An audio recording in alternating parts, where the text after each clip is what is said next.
Commander Dado, ay nag-isip kami kung paano natin matutulungan ang ating kababayan, ang ating mga pamilya.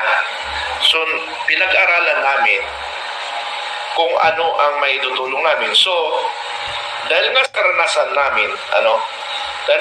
namin, naisipan namin mag-form ng guerrilla forces. Ano ba itong guerrilla forces? Ito yung tutulong sa armed forces. Dahil ang armed forces, magpo-focus sila sa karagatan at himpapawid. Doon sila magpo-focus kasi yung darating na mga inchik, through air sila or through by water. Yung nandito na ngayon sa Pilipinas, yun ang i-confront namin ng guerrilla forces. Kasi we are only 150,000, they are only 150,000 soldiers. Pero, ang inaasahan nyo kami maglidi, hindi kami. Ano ang kakayahan namin? Unang-una, wala na kami sa serbisyo. Pangalawa, pares lang naman kami ninyo na isang sibilyan. So, sino ang maglilid dito? Ang inaasahan ninyo maglilid, si Pangulong Duterte, dating Pangulong Duterte, okay, si Vice President Duterte, anong ginagawa nila? Ipinapahamak lang kayo wala silang ginagawa. Diba? Wala silang ginagawa. Rally tayo ng rally, hindi naman sila kumikilos. Si Vice President Duterte, isang vice na anak ng dating Pangulo na namumuno dito sa rally, hindi nga kumikibo Yun yung problema. Mayroon kami pinuntahan dito sa Antipolo City, may area dyan na ang ginagawa Wawa Dam. Pero ang question ngayon, ang kontraktor Pilipino, pero ang main contractor na nakatago, na wala sa tawag nito, wala sa kontrata, wala sa permit, Pilipino. Ang mga inchik nakatago. Pinunta namin kanina, hindi makakapasok daw ang mga Pilipino, even their security guard. Mayroong harang. Hindi nila alam kung anong nangyayari sa loob. Yun na lang ang pag-iisipan natin. Okay, yung mga ganong cases, hindi lang yan nangyari sa Antipolo City na may pinuntahan kami, na hindi pa napababalita yun. Kami pa lang ang magbabalita dito kasamang Commander Aklan o Commander Tum ng Aklan. Kami ang pumunta doon sa area. Kinonfirm namin ang report. May mga Chinese, 2 area. Marami daw sila, hindi masabi kung gaano karami. Hindi masabi ng figures ng security. Kasi mga ban lagi ang pumapasok. Tinted. Anong ginagawa ng ating mga security forces? Wala. So, NICA, National Intelligence Coordinating Council, Coordinating Authority. Anong ginagawa natin? Pero huwag kayo mag-alala mga kababayan ko. Ang lahat ng suspected namin na mga mayroong China, may mga inchik, mayroon na tayo nakatutok na mga guerrilla forces. Okay, ang lahat ng area na... Hi guys, magandang araw po sa inyong lahat. Ito na naman pong muli ang inyong lingkod, si DIY KKB Informant. At ang ating matutunghayan ngayon ay si Colonel Metran, si Commander Bukay, o sa YouTube channel niya ay Makabayan and Informative Channel. So dito i-discuss niya yung patungkol sa FGF, patungkol sa pagiging neutral natin, walang kakampihan na mga politiko, at kung ano-ano ang mga dahilan nito. So, simulan na po natin at ako'y magpapasalamat po sa ating mga viewers at lalong-lalo na sa ating mga subscribers na patuloy na sumusuporta sa inyong abang lingkod, si DIY KKB Informative. Salamat po sa inyong lahat. Maraming salamat po sa inyong pagsuporta. And like, share, subscribe na po kayo. So, simulan na po natin. Go ahead, Commander Bukay, Colonel Metran.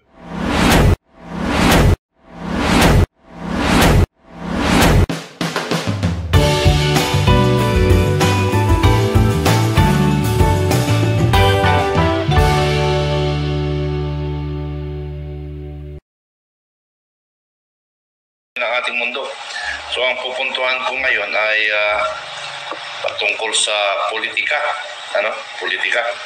Kasi dahil sa politika, ang ating kababayan ay hindi napapansin kung ano ang nangyayari sa ating bansa. So,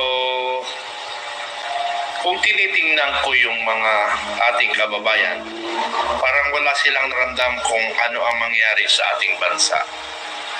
So, yun yung inaalala ko. Dahil sa politika, lahat tayo nakapokus sa politika.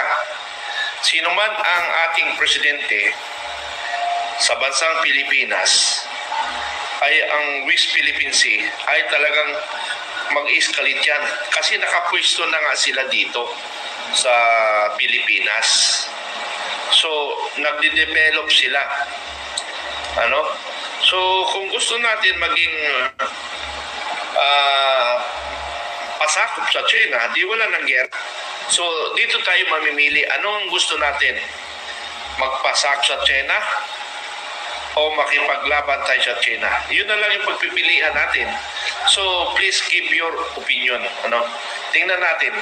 Kasi kami ni Commander Dado, ay nag-isip kami kung paano natin matutulungan ang ating kababayan, ang ating mga pamilya.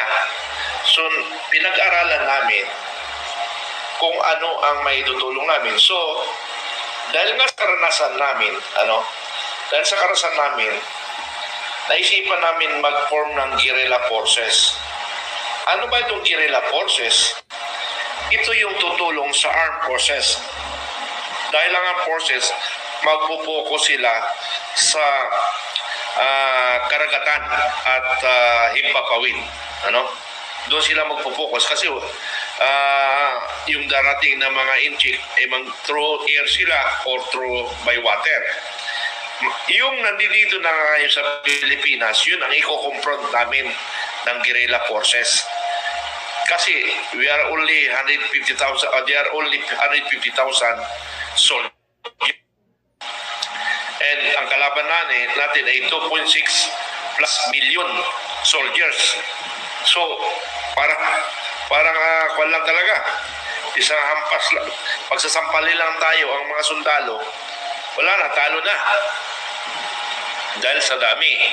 Pero although, yung 2.6 million, hindi lang naman Pilipinas ang i-confront nila. Yung mga allied forces natin, tutulong sila by air, by water. Pero yung nasa area, sa mga barabarangay, tayo na yun. Hindi na yung pwedeng sakop ng ibang bansa. Dahil sigurado pag tumulong sila sa atin, sigurado rin, titirahin rin sila ng China, ang kanilang bansa. So, ang mangyayari dyan, World War talaga. World War? So, meaning, pag nag-World War, ay kanya-kanyang din. Ayan. Huwag natin iaasa sa ibang bansa. Huwag tayong umasa. Aasa lang tayo doon by water and by air. Pero by land, dapat tayo na yan. So, huwag na tayong sumakay sa politika ang gulo. Kami ni Commander Dado, kasi may nagsasabi na kami ay nagbago ang hangin at iba na yung aming pinupokus. Yes, of course. Kasi sinimulan namin April 9 na patalsikin ang ating Pangulo na hindi na natin pabalikin galing ibang bansa, hindi na makabalik ng Pilipinas. Yun yung plano sana natin. Maraming nagpa sa Facebook. Pero nung pumunta kami April 9, wala rin nangyayari. Iilan lang kami. Mabuti nga, hindi kami nakulong Kasi pinag-aralan namin kung anong isasagot namin. Ano? Hindi kami nakulong noon. Pero, ang inaasahan nyo kami maglidi, hindi kami.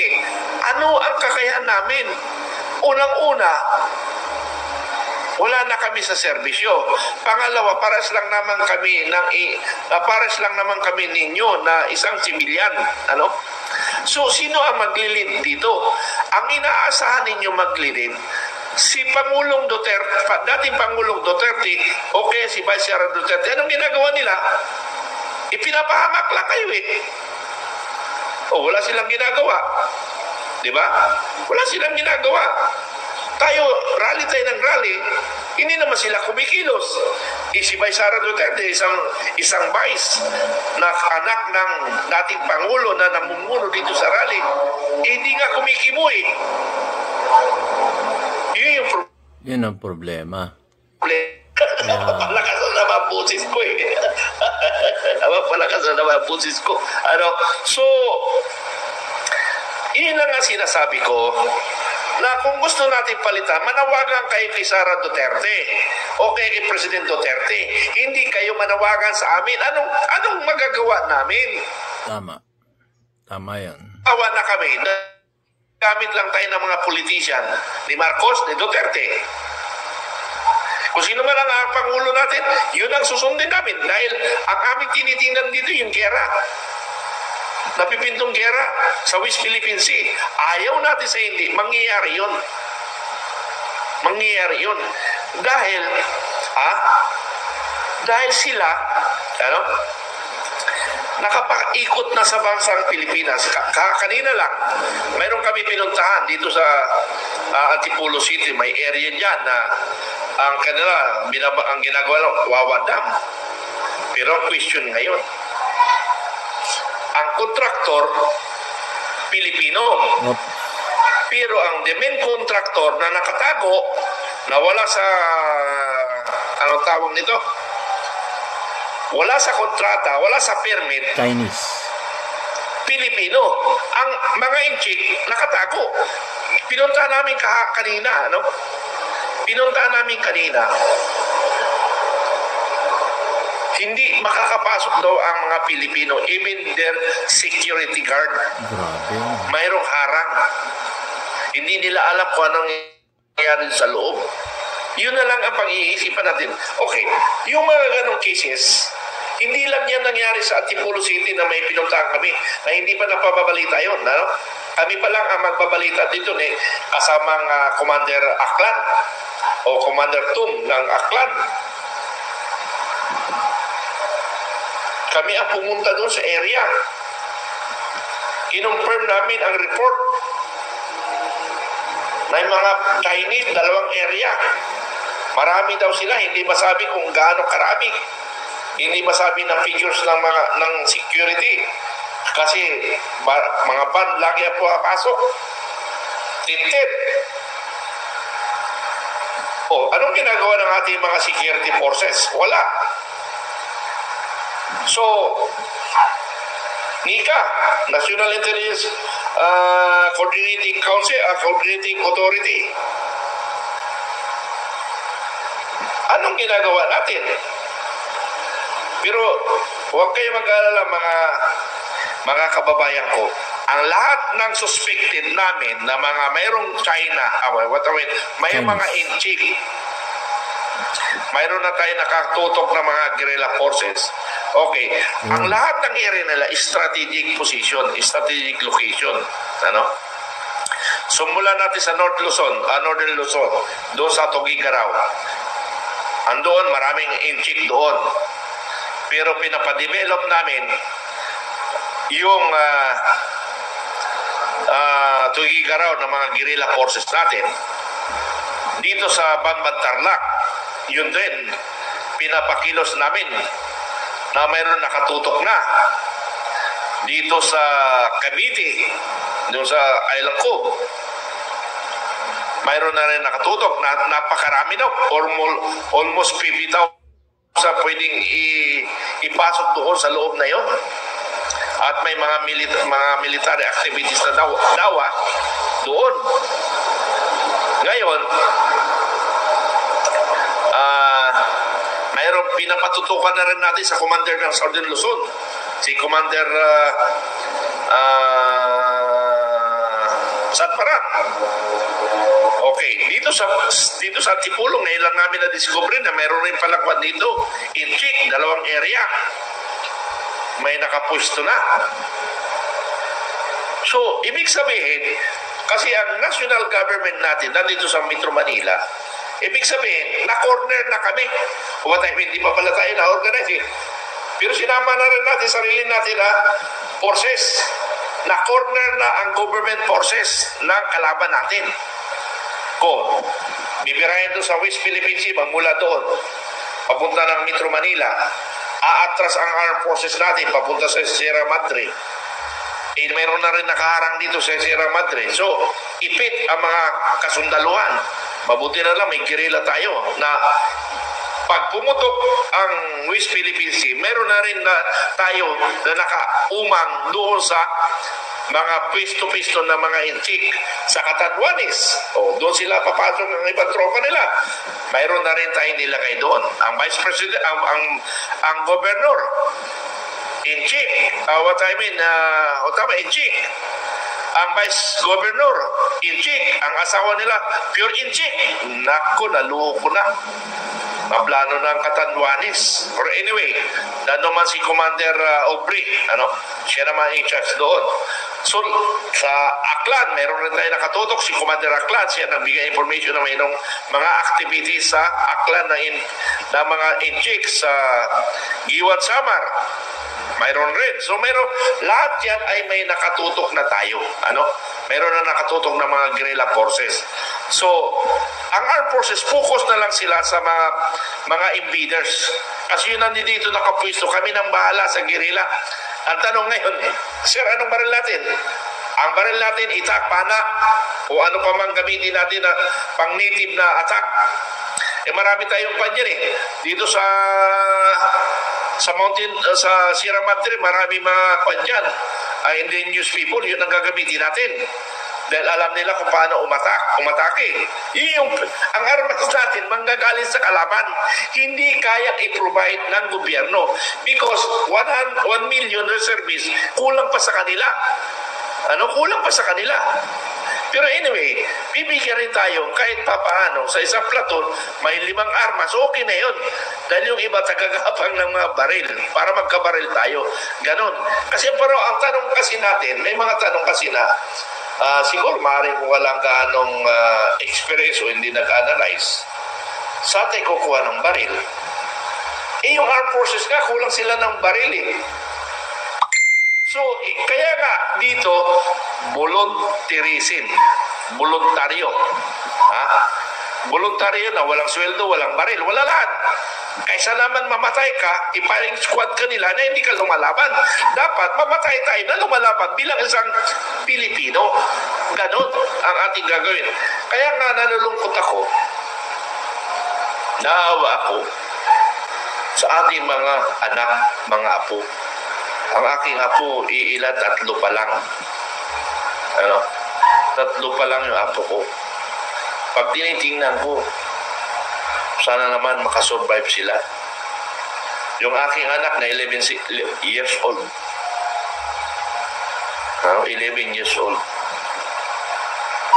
Pag tinitingnan ko, kawawa naman itong mga batang ito. Baka hindi nila makita ang katotohanan. So tayo mga Pilipino, huwag na tayong magbabangayan. Huwag na tayong makisawsaw sa politika. Tayo lang naman ang nagpapagulo ang Pilipino. Tayo mga supporter, manahimik na lang tayo. Kasi ginawa na natin, wala rin nangyari. So manahimik na lang tayo. Manahimik na lang tayo. Ginawa na natin Ang dami nang siya, si Marlica, sigaw ng sigaw. Pumunta kami April 9, mga rally. Nung investigation sa Senado, hindi niya nilabas yung mga dokumento at sa mga picture o ebidensya. Ano pang hinihintay natin? Ninuloko na lang tayo I'm sorry.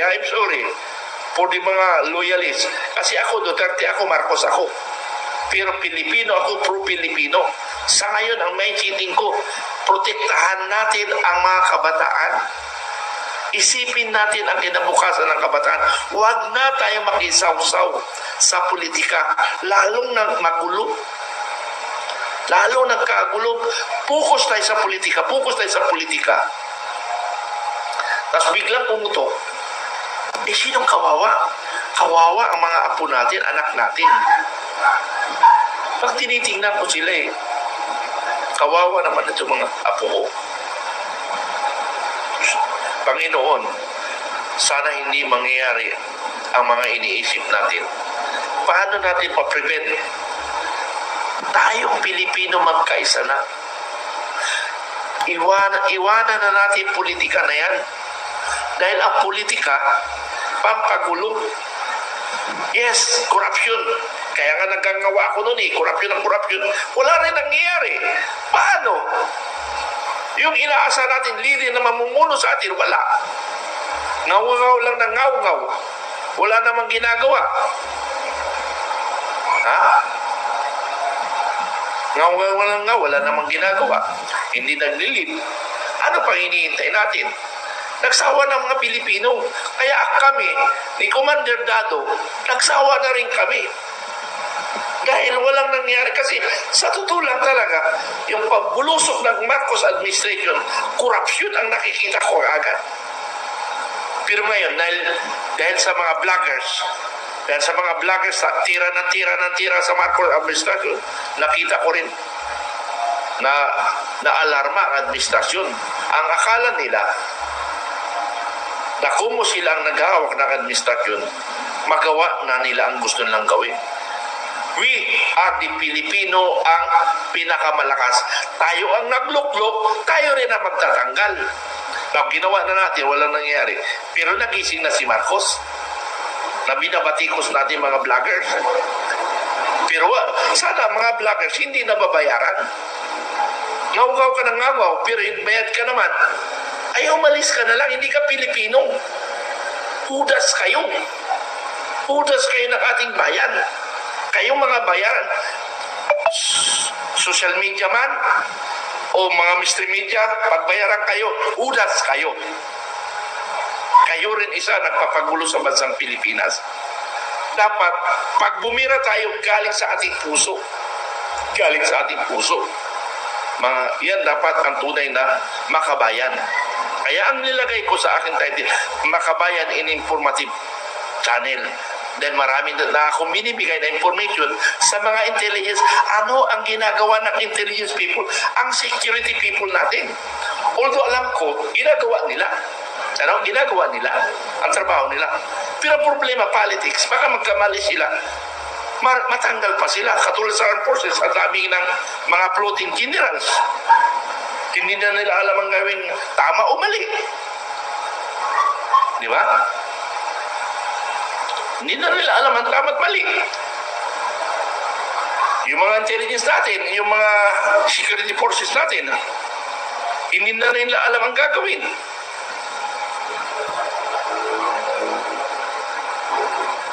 Pero alam nila yan.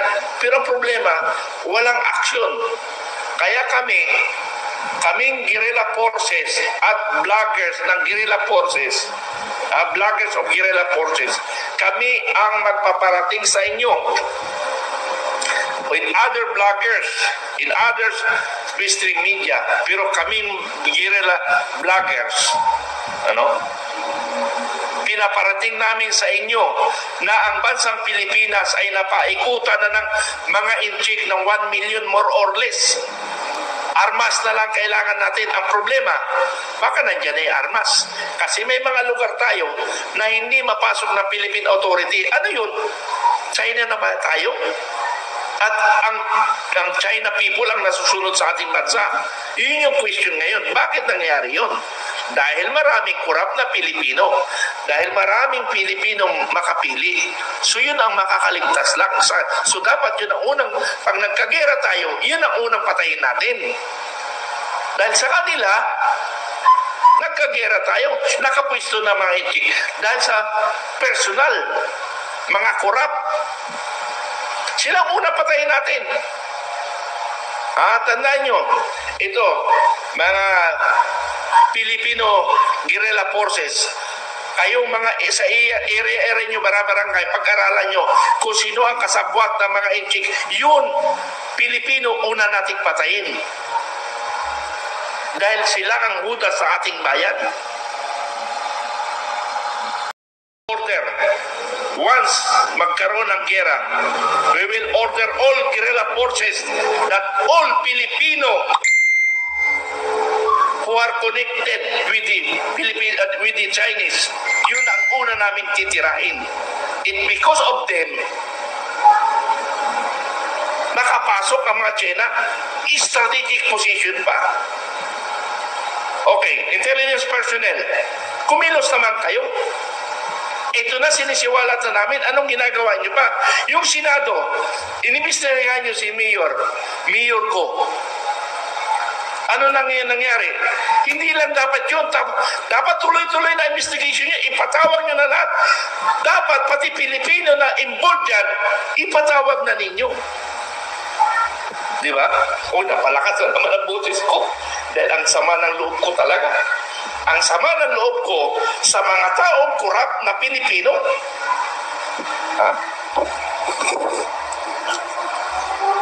Okay.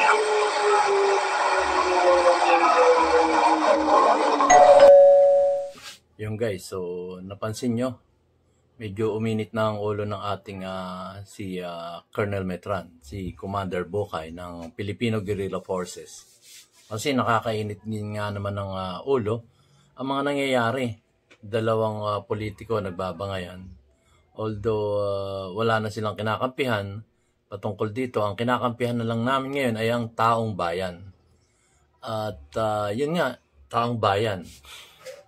Narinig din natin sa kanya, paano na yung ating future generation? Atin ring ibinablog palagi yun. Yung future generation natin, napaka-importante nun. Napaka-importante nun ating mga anak, malilit pa. Yung ating, lalo na yung iba, maraming apo na o konti apo pa rin natin yun. Yung pa rin na magiging future generations. Yun ang sinasabi ni Commander Bokay, si Colonel Metran ng Makabayan and Informative Channel.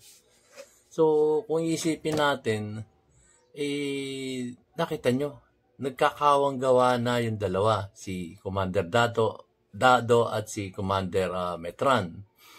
Kaya, imagine nyo, sabi nga ni Commander Dado, ako, kaya ko naman protektahan ba yung pamilya ko may karanasan ako. Kaya lang iniisip niya ang ating kapwa Pilipino. Ganon din naman si Commander Bokay, si Colonel Metran ng Makabayan and Informative Channel, ay talaga namang nalulungkot siya.